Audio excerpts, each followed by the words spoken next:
Hello students, my name is Sanjana Jain and I am your botany faculty. Welcome to a NEET Express of VMC. This is the second part of this NEET Express program which has been started by the medical VMC team because of your request. तो आप लोगों की request की वजह से हम लोगों ने एक नया प्रोग्राम स्टार्ट किया है जिसमें हमारे जो चैप्टर्स रह गए थे फर्स्ट पार्ट में उसको हम आगे इस पार्ट में डिस्कस करने वाले हैं। So today I am going to start with the living world, which is the first chapter of class 11th. Living world, living world. We all know कि ये पूरा का पूरा world is comprises of diversity of living organisms, variety of living organisms. और वो living organisms में आपका shark आ गई, attacking shark, migratory birds, valley of flowers, beauty of nature, this all evokes an awe. So now we are going to study about the living world. Living world chapter में सबसे पहले question आता है कि life क्या होता है। अब कुछ बच्चे बोलेंगे मुझे मैम जो ऑर्गेनिजम्स ब्रीथ कर सकते हैं, जो ऑर्गेनिजम्स खाना खा सकते हैं, जो ऑर्गेनिजम्स खाने को डाइजेस्ट कर सकते हैं, जो ऑर्गेनिजम्स मूव कर सकते हैं वो लिविंग है। बट मैंने क्वेश्चन पूछा है कि लाइफ क्या है। I have not asked the question कि what is the difference between living organism and non living thing. So life के बारे में सोचो कि life क्या है। So let's go on to the definition of life. Life is a unique organization of molecules. Electrons, protons, neutrons मिलके बनते हैं atom. उनमें होती है कुछ इंटरैक्शन जिससे बन जाते हैं मॉलिक्यूल्स। मॉलिक्यूल्स में इंटरैक्शन होगी, बनेंगे सेल। सेल में इंटरैक्शन से टिश्यू, टिश्यू में इंटरैक्शन से टिश्यू सिस्टम, टिश्यू सिस्टम में इंटरैक्शन से ऑर्गन, ऑर्गन सिस्टम से इंटरैक्शन में ऑर्गन सिस्टम, ऑर्गेनिज्म। इस तरह से आपकी इंटरैक्शन से एक कॉम्प्लेक्सिटी बढ़ती जाती है। So life is a complex or unique organization of molecules which expresses through chemical reactions. In chemical reactions को हम बोलते हैं metabolism. ये chemical reactions कैसे हो सकते हैं? क्या होता है, कई बार simple compounds मिलके complex compound बनाते हैं जिसे हम बोलते हैं anabolic reactions, और कई बार complex compound breakdown होके simple compounds बनाते हैं जिन्हें हम बोलते हैं catabolic reactions. So ये anabolic और catabolic reactions are together called as metabolic reactions. So unique organization of molecules जो chemical reactions के through, जिन्हें हम metabolic reactions बोल रहे हैं, they lead to either growth. Growth क्या होता है? Increase in mass and number of cells, development, reproduction and consciousness. सो ये सारे केमिकल रिएक्शंस, ये सारे मॉलिक्यूल्स आपस में इंटरैक्ट कर रहे हैं to give you chemical reactions और metabolic reactions which are together called as metabolism, जिसकी वजह से ग्रोथ हो रही है ऑर्गेनिज्म में, डेवलपमेंट हो रही है, रिप्रोडक्शन हो रही है और ऑर्गेनिज्म कॉन्शियस है. It is able to react to the environment stimulus. Okay, now we are going to study कि जब हम लाइफ को डिफ़ाइन करते हैं, जब हम ऑर्गेनिज्म को डिफ़ाइन करते हैं, उसकी कैरेक्टरिस्टिक्स को डिफ़ाइन करते हैं, तो हमें दो तरह के फीचर्स को पढ़ते हैं हम, एक डिफाइनिंग और एक characteristic. So I am going to define you, I am going to differentiate between the defining feature and the characteristic feature. So let's do that. Characteristic feature क्या होता है? ये लाइफ को कैरेक्टराइज करता है. कैरेक्टरिस्टिक फीचर लिविंग ऑर्गेनिज्म में मिल सकता है और नॉन लिविंग थिंग में भी मिल सकता है. ठीक है, डिफाइनिंग फीचर लाइफ को डिफाइन करता है. डिफाइनिंग फीचर एक ऐसा फीचर है जो हर लिविंग ऑर्गेनिज्म में होना चाहिए. It is must in a living organism. अगर कोई फीचर को आप बोल रहे हो that it is defining and it is not present in the living organism, तो आप ऑर्गेनिज्म को लिविंग कंसिडर नहीं कर सकते. So, characteristic feature can be seen in non-living objects also. It characterizes a life और ऐसा भी हो सकता है कि कुछ लिविंग ऑर्गेनिज्म में ये फीचर एब्सेंट हो। वो कौन से फीचर्स होते हैं कैरेक्टरिस्टिक, ये अभी हम डिस्कस करेंगे। Then comes the defining feature. This feature must be present in all the living organisms. It defines life. अगर ये फीचर किसी ऑर्गेनिज्म में नहीं है तो you cannot consider that organism as living. So this should not be seen in any non living thing. कोई exception नहीं है कि ये फीचर आपको नॉन लिविंग थिंग में मिल जाए और हर लिविंग ऑर्गेनिज्म में आपको ये फीचर देखने को मिलेगा। नाउ सबसे पहले हम बात करेंगे सेलुलर ऑर्गेनाइजेशन। जैसे कि हमें पता है कि एक ब्रिक से बन जाती है पूरी की पूरी बिल्डिंग, तो एक सेल के ग्रुप से बन जाता है पूरा का पूरा ऑर्गेनिज्म। सो सेलुलर ऑर्गेनाइजेशन में हम जो सेल है, सेल को बोलते हैं कि ये basic fundamental structural building unit है लाइफ का।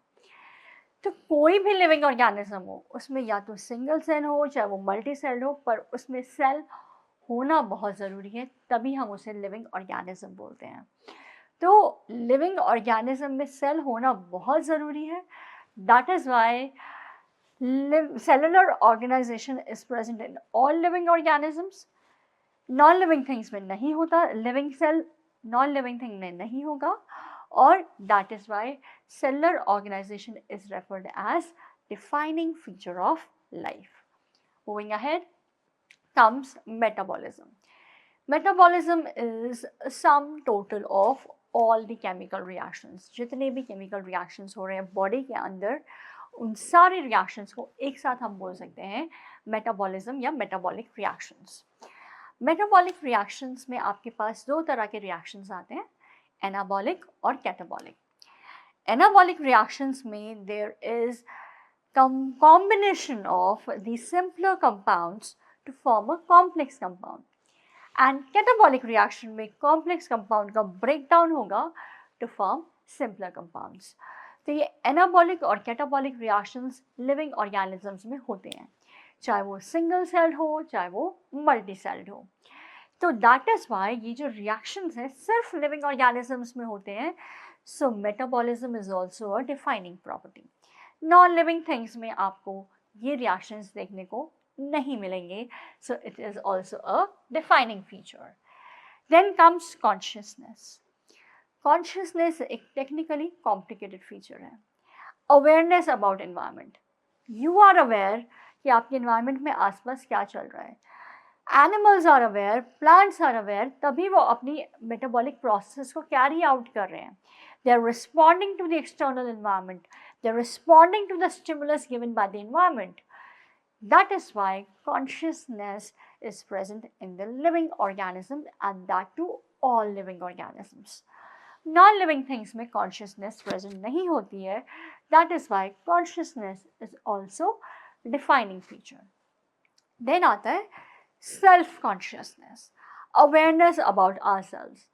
अब आपको पता है you want to be a doctor, you know how do you have to strategize your study. You have to wake up in the morning, इतने hours पढ़ना है, कैसे करना है, ये सब आपके दिमाग में चल रहा है।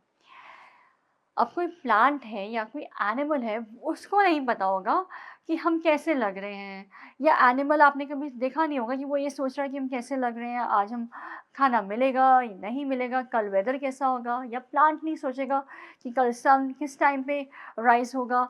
सो all these features are not thought by the animals और plants other than human being.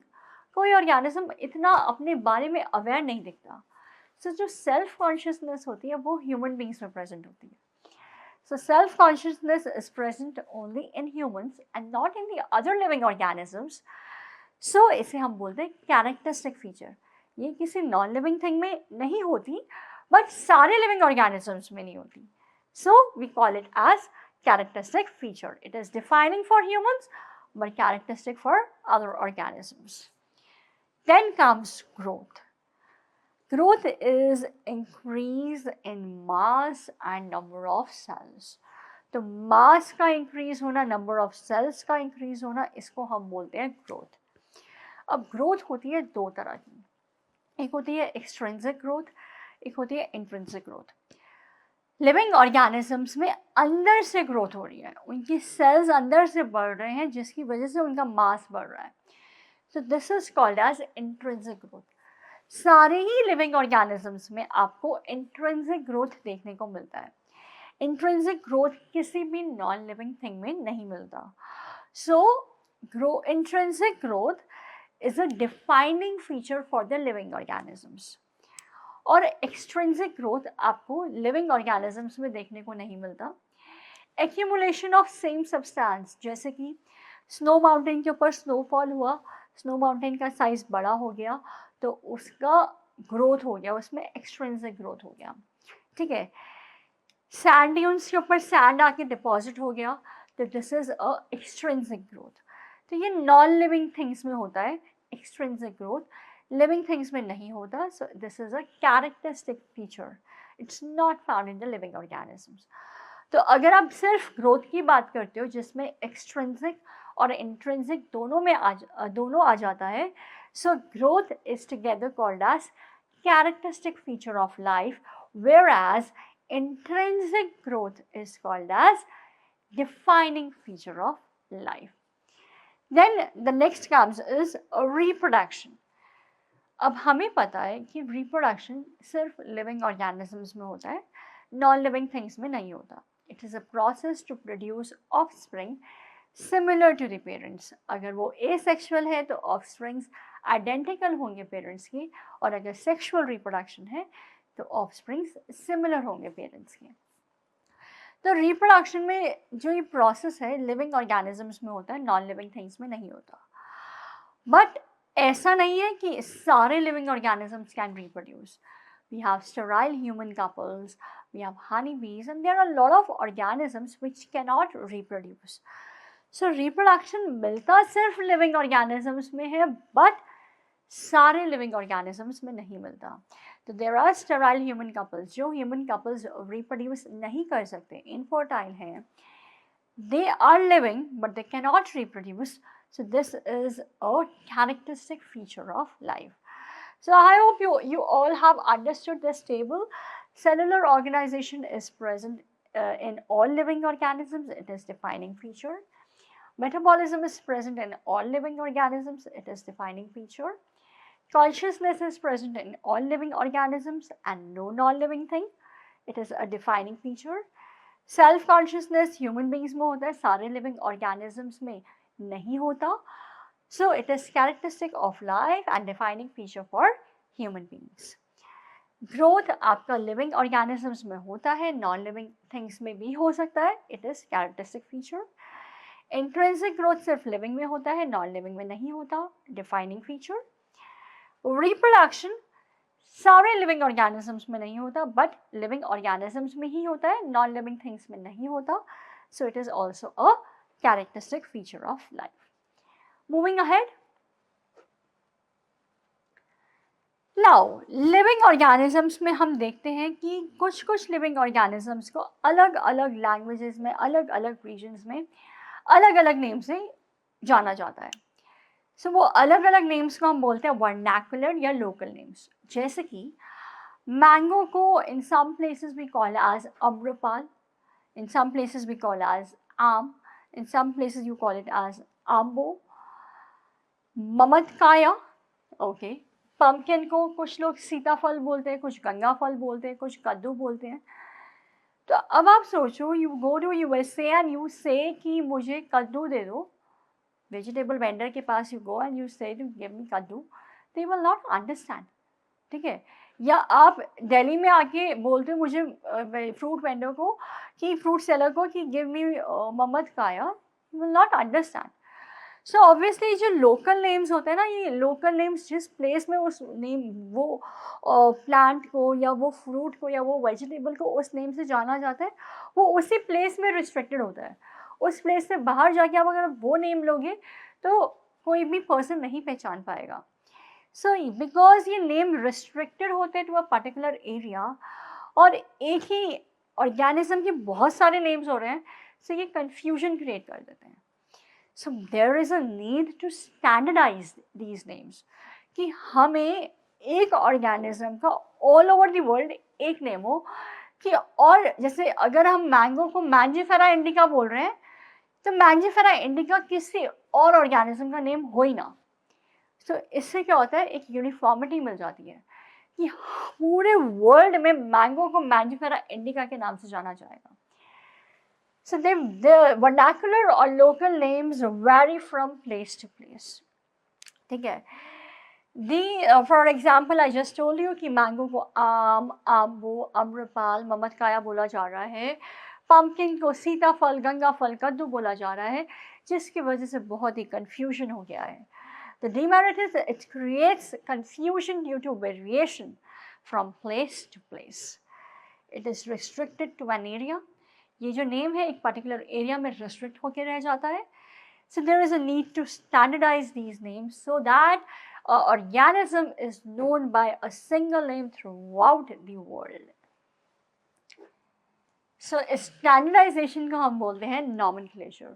The process of naming living organisms so that they are known by a single name throughout the world, throughout the globe. That standardization of name, the process is called as nomenclature. वो nomenclature किसी भी organism को एक particular name देने से पहले आपको उस ऑर्गेनिज्म को आइडेंटिफाई करना ज़रूरी है। So identification is done before naming an organism. Nomenclature में बहुत अलग अलग तरह के नॉमेनक्लेचर्स करे गए हैं, but the most adapted one is the binomial nomenclature. By means here to, मतलब हर ऑर्गेनिज्म को दो वर्ड्स वाला नेम दिया जाएगा। ठीक है। This system was developed by Carolus Linnaeus. Carolus Linnaeus का पहले नेम था कार्ल वॉन लिन। तो पहले उन्होंने अपने नेम को ही दो वर्ड्स में कन्वर्ट कर दिया, Carolus Linnaeus in 1751।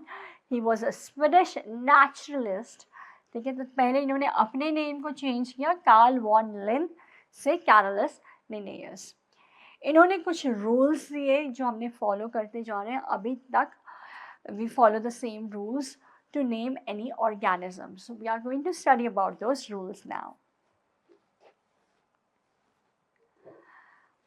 Her organism, चाहे वो प्लांट हो, एनिमल हो, बैक्टीरिया हो, वायरस हो, ऑर्गेनिजम्स को नेम करने के लिए कुछ सर्टेन रूल्स दिए गए हैं जो एक बुक के फॉर्म में, कोड की फॉर्म में रिप्रेजेंट किए जाते हैं।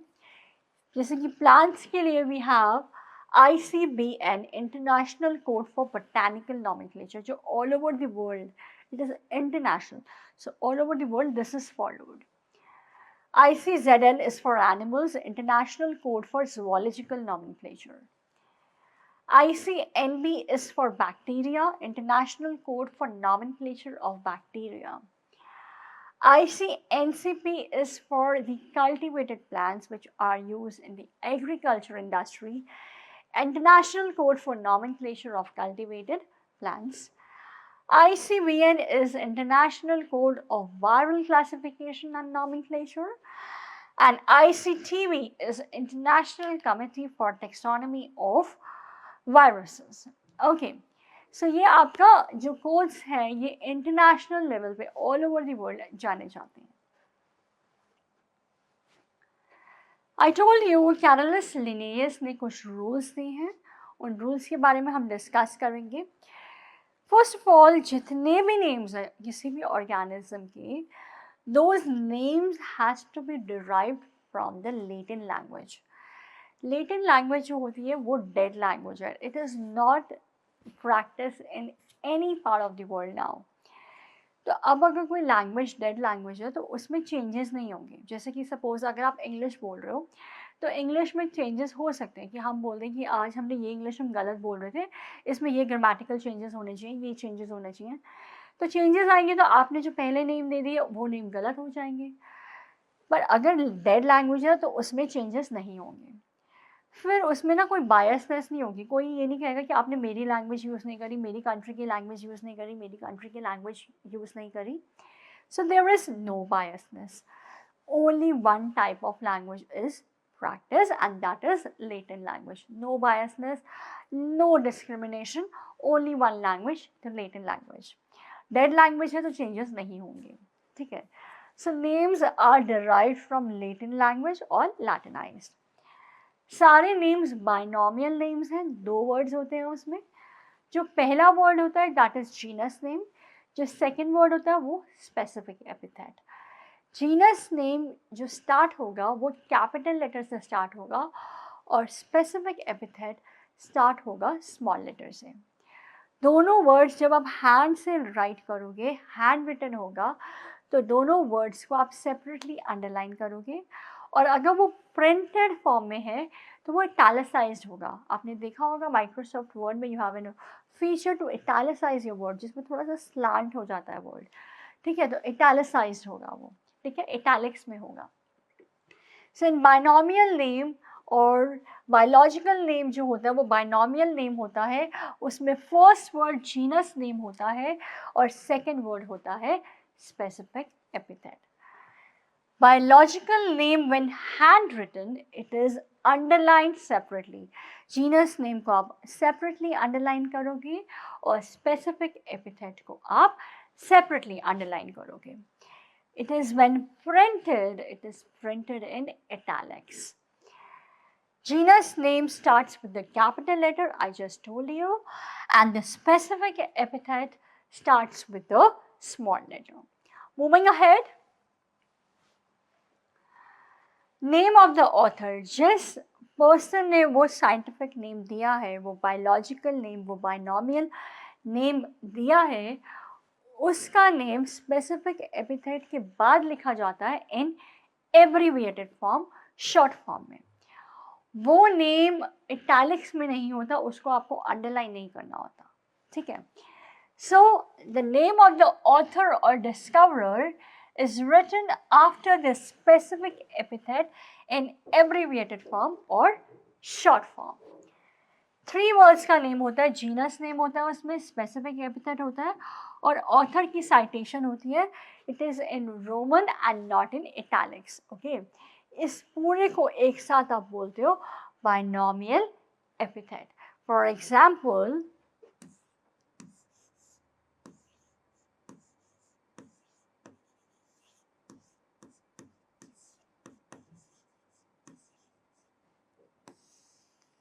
Mangifera,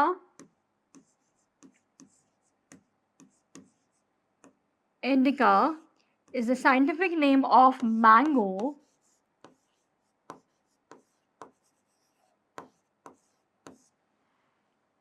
It was given by Linnaeus, so Lin is written after the specific epithet in Roman normal language में, जैसे आपका जो प्रिंटेड फॉर्म में चल रहा है सेंटेंसेस, उसी उसमें होगा, उसी फॉर्मेट में होगा, अंडरलाइन नहीं होगा और इटैलिसाइज भी नहीं होगा, ठीक है। Have you understood? Moving ahead. Now supposedly अगर आपको इन द कबर्ड, आपके घर में कबर्ड है and you are asked to organise your clothes, तो आपके पास 2 कबर्ड्स हैं, ठीक है।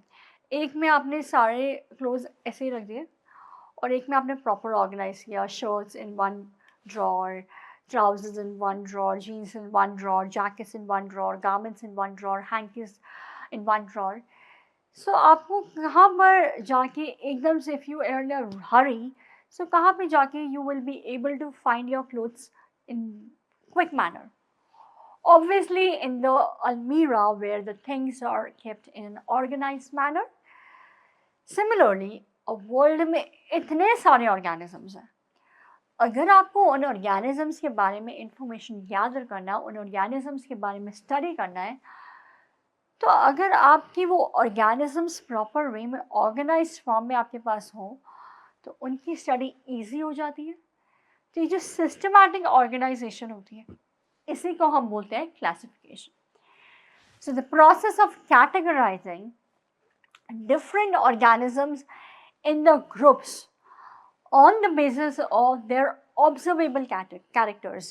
जो characters आपको दिख रहे हैं उनके basis में उनमें सिमिलैरिटीज़ देख रहे हो आप, उनमें डिससिमिलैरिटीज़ देख रहे हो, और उस बेसिस पे ऑर्गेनिजम्स को ग्रुप में क्लासिफाई कर रहे हो कि जो सिमिलर कैरेक्टर्स हैं तो ये ऑर्गेनिज्म एक ग्रुप में जाएंगे, अगर डिससिमिलर हैं तो ये ऑर्गेनिजम्स को हम अलग अलग ग्रुप्स में भेजेंगे। तो ये जो कैटेगराइजिंग कर रहे हो, इस प्रोसेस को हम बोलते हैं classification. Taxon is a convenient categories to study the organism, जैसे कि plants, animals, bryophytes, pteridophytes, so these are taxon. Classification में आप क्या कर रहे हो? It is a multi-step process. ठीक है, it includes hierarchy of steps. Hierarchy of steps होगा, छोटे ग्रुप्स होंगे, फिर उसमें बहुत सारे छोटे ग्रुप से एक थोड़ा बड़ा ग्रुप बनेगा, फिर उन ग्रुप से एक और बड़ा ग्रुप बनेगा, एंड लाइक दैट। जैसे कि you have a hierarchy in your family, you have great great grandparents and grandparents and your parents, then children, then grandchildren, so like that there is a hierarchy.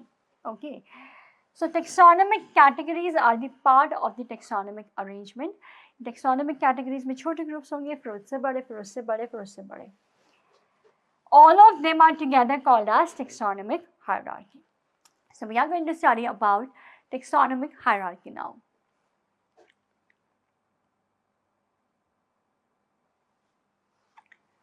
Taxonomic hierarchy में we have taxonomic categories. Domain एक taxonomic category है जो obligatory category नहीं है। Domain सबसे बड़ी category है, इसके बारे में हम biological classification में मैं आपको बताऊंगी. You have 3 domains of life. I'm going to discuss that in biological classification. Then जो obligatory, जो main categories है जिनके बारे में हमने पढ़ना है, that is kingdom, division or phylum, class, order, family, genus and species. Kingdom सबसे हाईएस्ट कैटेगरी है, सबसे बड़ा ग्रुप है। जैसे जैसे हम नीचे की तरफ आते हो तो स्पीशीज सबसे लोएस्ट कैटेगरी है और छोटा ग्रुप है। तो किंगडम बड़ा है, स्पीशीज सबसे छोटा है, तो दिस इज डिसेंडिंग ऑर्डर। और अगर नीचे से ऊपर की तरफ जाते हो तो this is ascending order. Kingdom में जो जनरल कैरेक्टर्स होते हैं वो सबसे ज़्यादा हैं, ठीक है, और स्पेसिफिक कैरेक्टर सबसे कम है। और जो सबसे छोटी कैटेगरी है आपकी स्पीशीज़, इसमें आपके सिमिलर, कॉमन, स्पेसिफिक या फंडामेंटल कैरेक्टर सबसे ज़्यादा होते हैं। और जैसे जैसे आप ऊपर की तरफ जा रहे हो, किंगडम की तरफ जा रहे हो, ये कैरेक्टर्स धीरे धीरे कम होते जाते हैं। Now first of all I would like you all to make this chart and note this down. Moving ahead.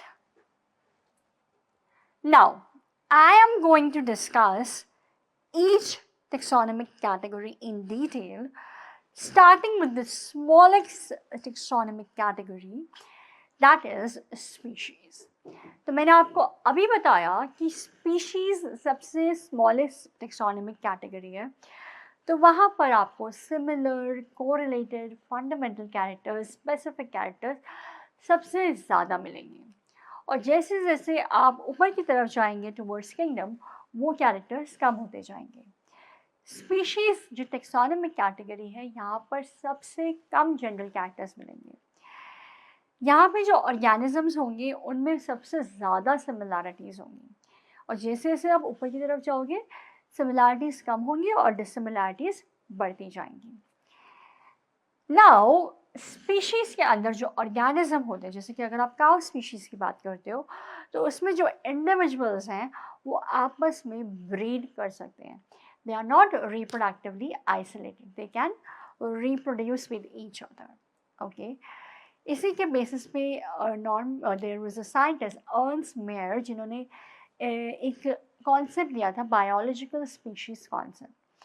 Biological species concept के according member of one species can reproduce among each other and it is reproductively isolated from the members of other species.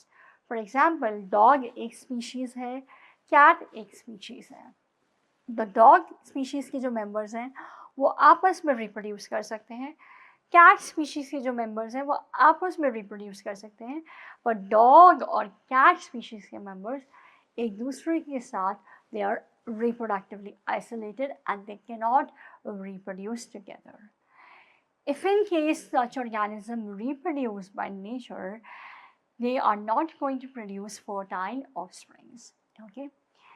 So group of individual organisms with fundamental similarities, इसको हम बोलते हैं species. It is the basic and lowest taxonomic category. तो species आपकी सबसे basic और सबसे lowest taxonomic category है. यहाँ पर you have minimum number of general characters among the obligate categories. So जो भी आपकी obligate taxonomic categories हैं, जिसमें आपके पास kingdom, division, phylum, class, order, family, genus, species, जितनी भी obligate taxonomic category हैं, उनमें सबसे minimum general characters आपके पास species में देखने को मिलता है. यहाँ पर you have maximum number of correlated, specific, common और fundamental characters. तो सबसे ज़्यादा आपके पास common characters होंगे, fundamental characters होंगे, specific characters होंगे. तो specificity सबसे ज़्यादा होगी in the species.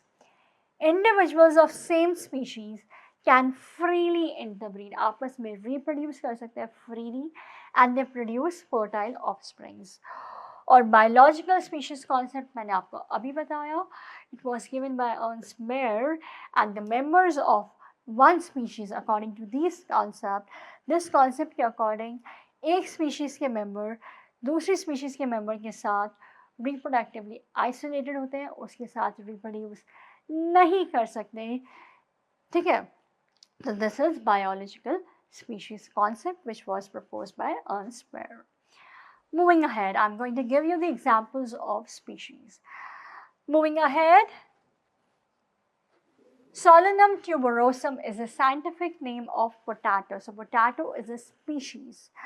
Understand, potato is a species, Solanum is a genus, tuberosum is a specific epithet. Tuberosum species नहीं है. Solanum tuberosum is a species जो scientific name है potato का. Brinjal, Solanum melangina, it's a scientific name of brinjal. Homo sapiens is a scientific name of human beings. Human beings is a species. Panthera leo lion, Panthera tigris tiger, Panthera pardus leopard. Okay, so this is the genus name. This is specific epithet. This is together the species name.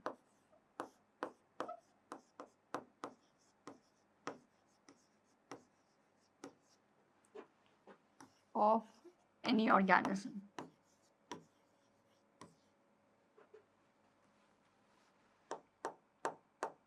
Of an organism.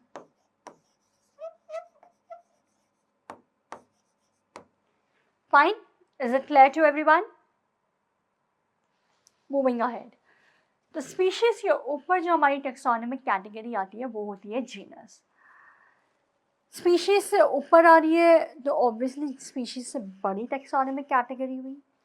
मैंने आपको बताया कि सबसे ज़्यादा specific features, fundamental features species में हैं, तो genus में fundamental features species के comparison में कम होंगे और जो general features हैं वो species के comparison में ज़्यादा होंगे क्योंकि हम अब जा रहे हैं towards the kingdom, हम जा रहे हैं towards the higher category, highest category. तो general features यहाँ पर बढ़ते जाएंगे और specific features कम होते जाएंगे. So genus is a group of closely related species. तो जो closely related species हैं उनके ग्रुप का हम एक ग्रुप बना लेते हैं और उस ग्रुप को हम बोलते हैं genus. ठीक है. Genus has less similar fundamental or correlated characters than species. Genus has more general characters than species. तो जीनस में जो आपके जनरल कैरेक्टर्स होते हैं ज़्यादा होते हैं as compare to species because genus एक बड़ा ग्रुप है. अब आपको मैं एग्जांपल देती हूँ. What belongs to the same genus? Solanum. Solanum tuberosum potato है. Solanum lycopersicum tomato है. This was the old name.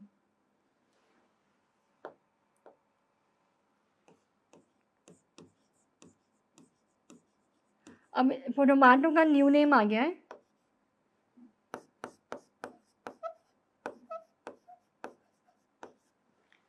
Where the genus is Lycopersicum.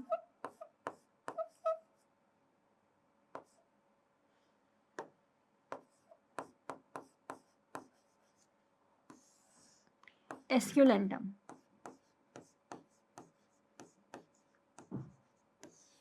ये टोमेटो का न्यू नेम है.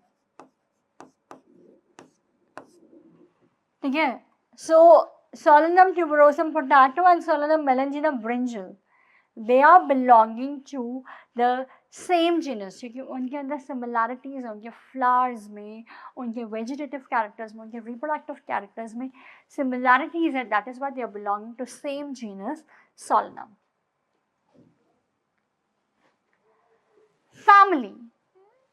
पहले हमने पढ़ा species के बारे में. Then we studied about the genus, and the next we are going to study about family.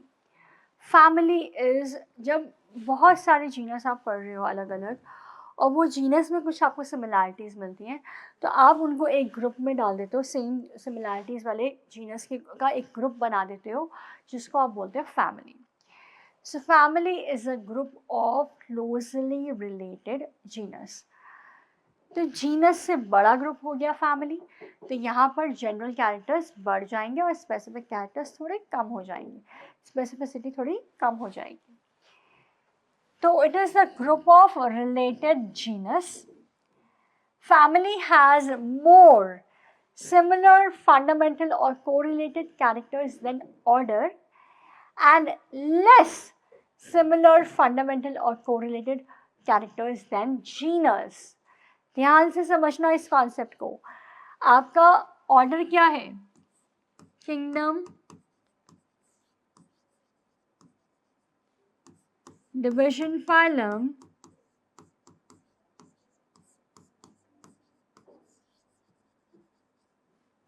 Class, order,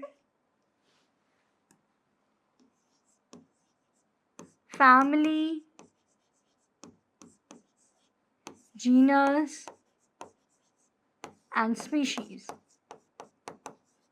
तो जैसे आप ऊपर की तरफ जा रहे हो आपके जनरल कैरेक्टर्स बढ़ रहे हैं एंड स्पेसिफिक कैरेक्टर्स कम हो रहे हैं.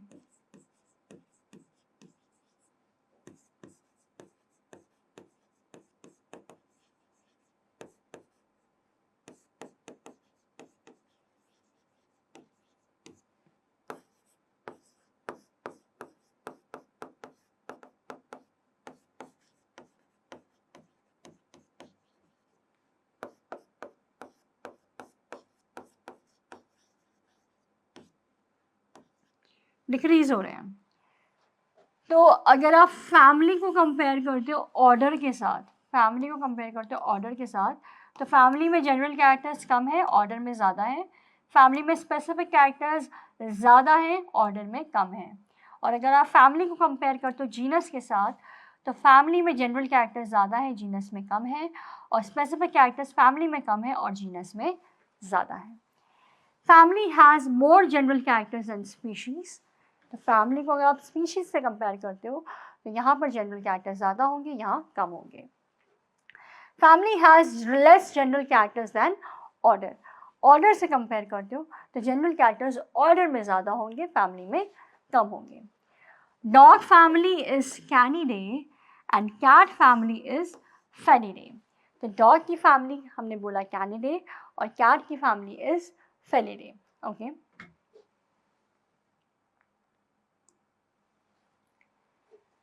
सोलेनम जो पोटैटो का जीनस था, ब्रिंजल का जीनस था. दतूरा एट्रोपा इज बेलाडोना का जीनस. निकोशियाना, ठीक है, टोबैको का जीनस. तो पोटैटो, दतूरा और एट्रोपा एंड निकोशियाना, ये चारों जीनस में कुछ सिमिलैरिटीज़ हैं, तभी हमने उसे एक ही फैमिली में डाल दिया, सोलानेसी।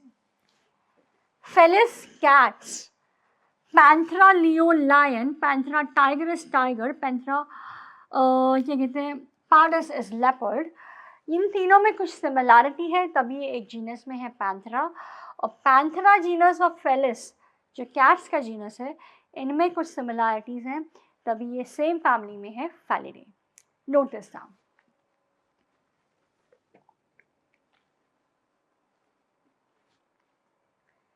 तो आपको समझ आ रहा है, जब स्पीशीज़ के ग्रुप में सिमिलैरिटी होती है तो हम उन स्पीशीज़ के ग्रुप को जीनस में प्लेस कर देते हैं। जब जीनस के ग्रुप्स में सिमिलैरिटी होती है तो हम उसमें फैमिली में प्लेस कर देते हैं। और जब फैमिली के ग्रुप्स में सिमिलैरिटी होती है तो फिर हम किस में प्लेस करेंगे? दोबारा से याद करो, kingdom, division, phylum,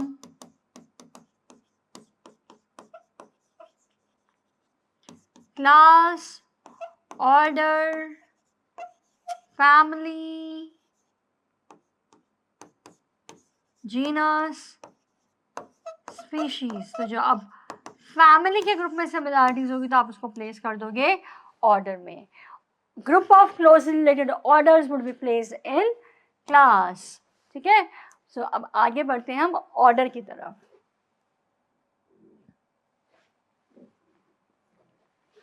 order is group of closely related और सिमिलर फैमिलीज। तो जब हमारे को पता चलता है कि फैमिलीज़, ये सारी फैमिलीज़ में सिमिलैरिटीज़ हैं, तो हम सबको एक साथ लाके एक बड़े ग्रुप में प्लेस कर देते हैं जिसका नाम है ऑर्डर। उस टेक्सोनोमिक कैटेगरी का नेम है order. Order has more general characters than family. Order has less general characters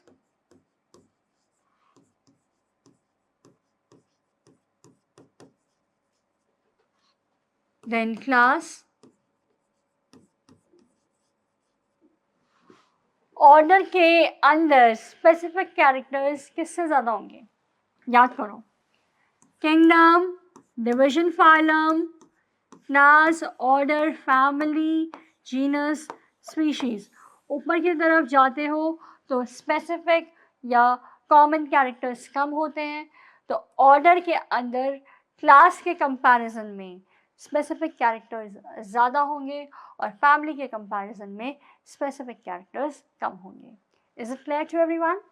moving ahead, तो ऑर्डर कार्निवोरा के अंदर कैनिडे फैमिली जो डॉग की फैमिली है और फेलिडे जो कैट की फैमिली है। तो डॉग्स और कैट्स में कुछ सिमिलैरिटीज़ हैं, तभी उनकी फैमिलीज़ को सेम ऑर्डर कार्निवोरा में डाला। मतलब ये सारे मेंबर्स कार्निवोर्स हैं जो किसी और हर्बीवोर ऑर्गेनिज्म पे फीड करते हैं। देन सोलानेसी जो पोटैटो की फैमिली है, और कॉन्वॉल्व्यूलेसी जो स्वीट पोटैटो की फैमिली है, शकरकंदी। शकरकंदी का साइंटिफिक नेम है आइपोमिया बटाटस। तो पोटैटो और स्वीट पोटैटो की फैमिली को अंदर कुछ सिमिलैरिटीज़ हैं, तभी उन्हें सेम ऑर्डर पॉलीमोनियल्स में प्लेस कर दिया गया है। So the order is Polemoniales. This is the order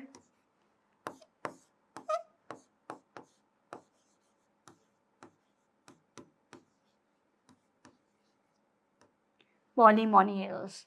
is it clear to everyone? So अब हमने डिस्कस कर लिया है ऑर्डर्स के बारे में। ऑर्डर से बड़े ग्रुप पे मूव करना है, that is class. So let's move on to it. Class is a group of closely related और सिमिलर ऑर्डर्स। तो जो ऑर्डर्स में जब हमें मिलती है सिमिलैरिटीज, तो उनको हम एक ही ग्रुप में प्लेस कर देते हैं और वो बड़े ग्रुप का नाम है class. So a group of closely related or similar orders is class. Class has more general characters than order. Class has less general characters than, write down in the chat box. Class has more similar characters than, chat box में लिखना. Class has less similar characters than, ये भी chat box में लिखना. I would be addressing you all in the next live session, the ones who give the right answer. Okay? Order Sapindales जो mango का order है, और order Polemoniales sweet potato और potato का ऑर्डर है, इनमें कुछ सिमिलैरिटीज़ हैं, तभी हमने इसे सेम क्लास डाइकोटिलेडने में प्लेस कर दिया। मतलब इन सारे मेंबर्स के अंदर, इन सारे ऑर्डर्स के अंदर जो ऑर्गेनिजम्स हैं वो सारे के सारे डाइकॉट्स हैं, उनमें 2 कॉटिलेडन्स मिल रहे हैं, तभी they are place in the same class डाइकोटिलेडने।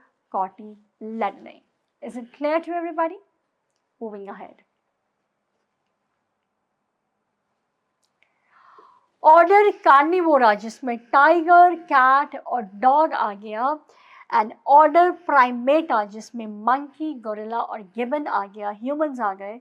इन सब में कुछ ना कुछ सिमिलैरिटीज़ हैं, ये सारे मैमल्स हैं, तभी हमने इन्हें प्लेस कर दिया क्लास मैमेलिया में। क्या सिमिलैरिटीज़ हैं इनमें? दे हैव बॉडी हेयर, उनकी पूरी बॉडी पे हेयर होता है। दे आर वार्म ब्लडेड, ठीक है। अगर क्या कहते हैं, बाहर की टेम्परेचर के अकॉर्डिंग ये अपने बॉडी के टेम्परेचर को, अपनी बॉडी की कंडीशंस को रेगुलेट कर सकते हैं। They maintain homeostasis. इनके पास मेमोरी ग्लैंड्स होता है, they have the glands to feed their offspring, they produce milk in the memory glands and then they feed their offsprings. So all these organisms have this feature, this character. That is why the similarity, so they are placed in the same class, Mammalia. Is it clear to everyone? Now, group of closely related classes of plants and group of closely related classes of animals is given different name. We are going to study about that.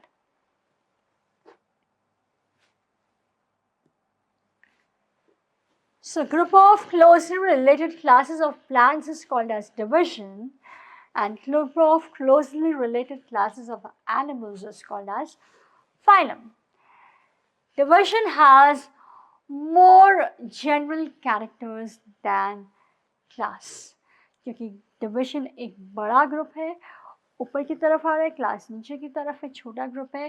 तो general characters जब आप ऊपर की तरफ जाते हो तो बढ़ते हैं, तो डिविजन और फाइलम में ज़्यादा जनरल कैरेक्टर्स होंगे as compare to class.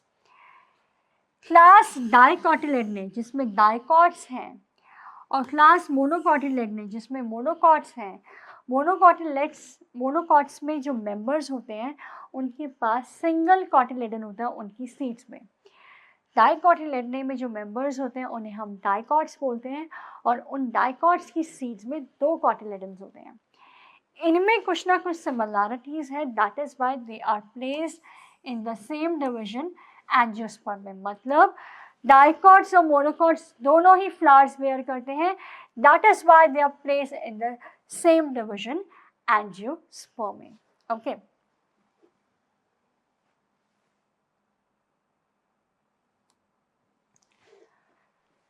class of fishes, amphibians, reptiles, birds and mammals. Fishes, amphibians वो होते हैं, fishes तो पानी में रहती हैं, amphibians land में भी रहते हैं, water में भी रहते हैं। Reptiles आपकी जैसे कि crocodiles and all, birds which can fly, mammals जिनके पास memory glands होते हैं। ये सारे organisms में कुछ similarity है। They are placed in the same phylum Chordata, which you are going to study in detail in zoology. Moving on. Now, the highest taxonomic category which you are talking about is kingdom. तो सबसे बड़ी taxonomic category है ये. It is the group of closely related phyla of animals or divisions of plants. तो यहाँ पर आपकी जो phyla of animals, different phylums, different phyla of animals जिनमें ज़्यादा similarities है, उनका हम एक साथ एक ग्रुप बना देते हैं और एक किंगडम में प्लेस कर देते हैं।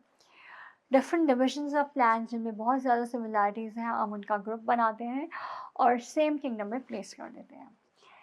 तो यहाँ पर जो आपकी जनरल कैरेक्टर्स होते हैं वो मैक्सिमम होते हैं, because it is the highest taxonomic category.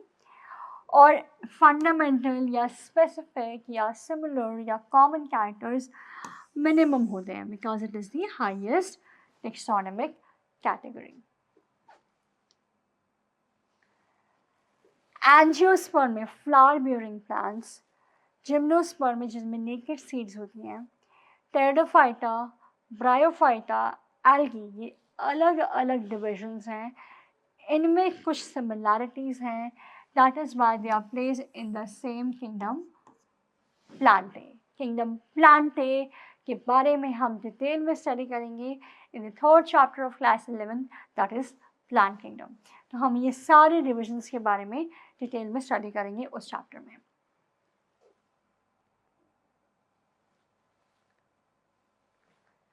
We have chordates, chordata and non-chordata.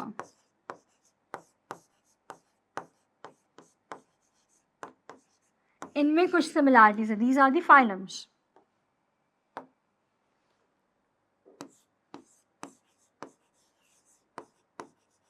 Phylum Chordata and non-chordata have similarities. That is why they are placed in the kingdom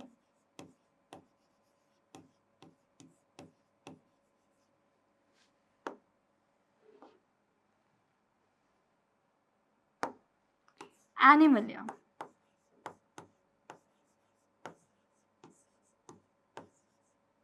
Animalia kingdom में place कर दिया गया इन्हें.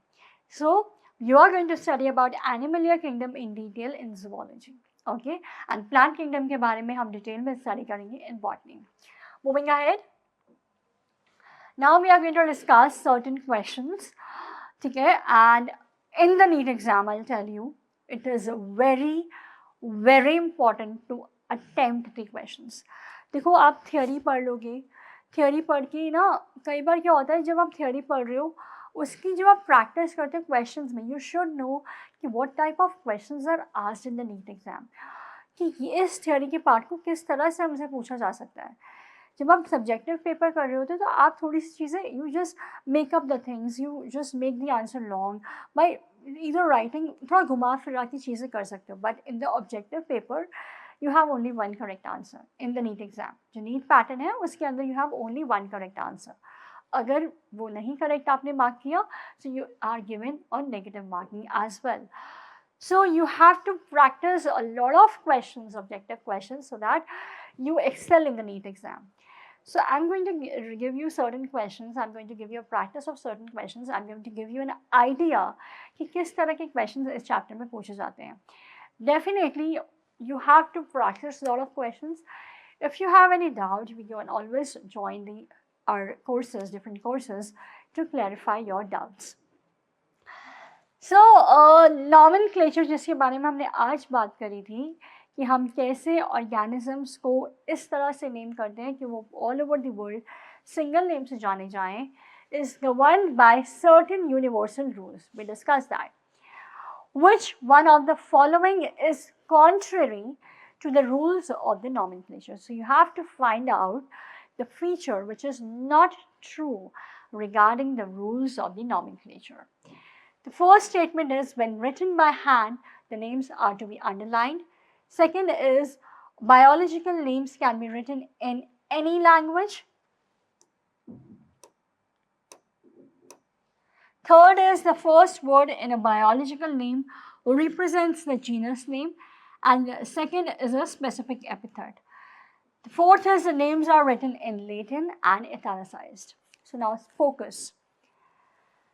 Nomenclature में कुछ rules हैं जो universally follow होते हैं और उनके basis पे हमें codes दिए गए हैं. जब वो nomenclature का जो scientific name है, जो हमें biological name या binomial name बोलते हैं हम, वो हैंड रिटन होता है, तो the names are to be underlined. ये बात बिल्कुल ठीक है. Biological names can be written in any language. No, they are written in only Latin language.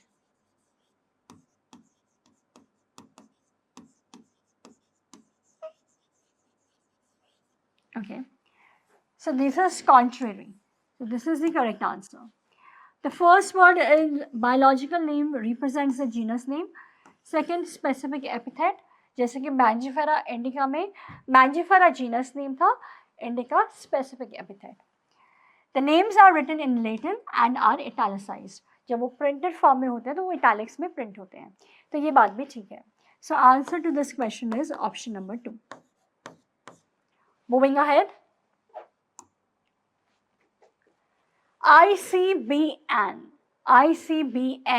stands for Indian Code of Botanical Nomenclature, Indian Congress of Biological Names, International Code of Botanical Nomenclature, International Congress of Biological Names. तो यहाँ पे एक ही word से twisting की हुई है, कहीं पर इंडियन, कहीं पर इंटरनेशनल, कहीं पर कांग्रेस, कहीं पर code. So you have to be very clear. तो यहाँ पर आपको बायोलॉजी के अंदर इस तरह के वर्ड्स में क्लियर होना चाहिए. अगर आपने अच्छे से पढ़ाई करी होगी तो आप कंफ्यूज नहीं होंगे, नहीं तो आप इस तरह के ऑप्शंस में फंस सकते हो. सो इन ICBN stands for international code of botanical nomenclature, जिसमें वो सारे रूल्स होते हैं जो all over the world same follow होते हैं जब भी आपको किसी प्लांट को बायोलॉजिकल नेम देना होता है जो ऑल ओवर द वर्ल्ड एक ही नेम से जाना जाए. So answer to this question is option number 3. Moving ahead to the next question. Two plants can be conclusively said to belong to the same species if they have same number of chromosomes, if they can reproduce freely with each other and form seeds, have more than 90% of similar genes, look similar and possess identical secondary metabolites. देखो, आप किसी organism को same species में डालते हो, कब डाल सकते हो? जब उनके अंदर सेम नंबर ऑफ क्रोमोसोम्स हो. नो, ऐसा भी हो सकता है कि सोलनेसी मेंबर में tomato, brinjal, datura, allium, belladonna, इन सब में नंबर ऑफ क्रोमोसोम्स अलग अलग हैं, but they are belonging to the same family, that is Solanaceae. या ऐसा हो सकता है कि टोमेटो और ब्रिंजल में क्रोमोसोम का नंबर अलग अलग है. ठीक है, अब तो स्पीशीज़ के अंदर ज़रूरी नहीं है कि हर इंडिविजुअल्स में सेम नंबर ऑफ क्रोमोसोम्स हों.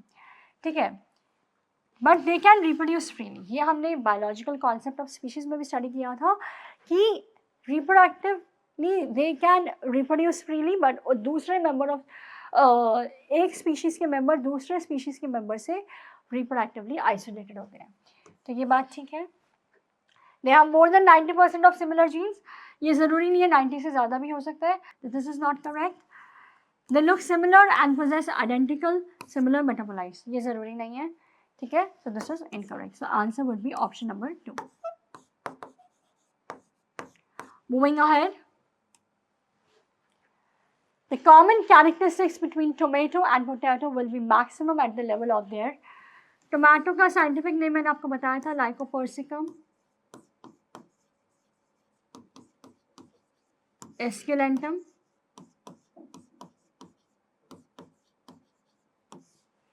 जो न्यू नेम है, और पोटैटो का सोलेनम ट्यूबरोसम. तो जीनस अलग अलग हो गया.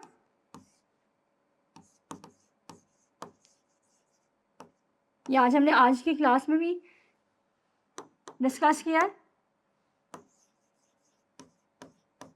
जीनस अलग अलग हो गया. So now they are same at family level. Genus तो अलग है, ऑर्डर और डिवीजन सेम होगा, फैमिली लेवल पे दे आर सिमिलर. ऑर्डर और डिवीजन के बारे में हम आगे डिस्कस करेंगे. Which of the following is least general in characters as compared to genera? Least general, आप देखो, kingdom, a division or phylum,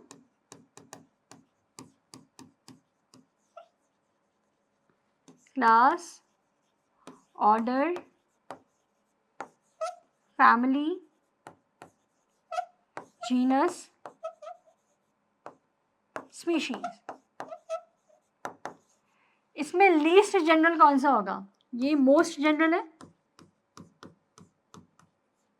इसमें सबसे ज़्यादा जनरल कैरेक्टर्स है, highest category, and this is the least general. इसमें सबसे कम general characters हैं. सो आपके पास ऑप्शन में स्पीशीज है, so answer would B species. Is this clear to you all? I'm going to teach you about the biological classification chapter. Thank you.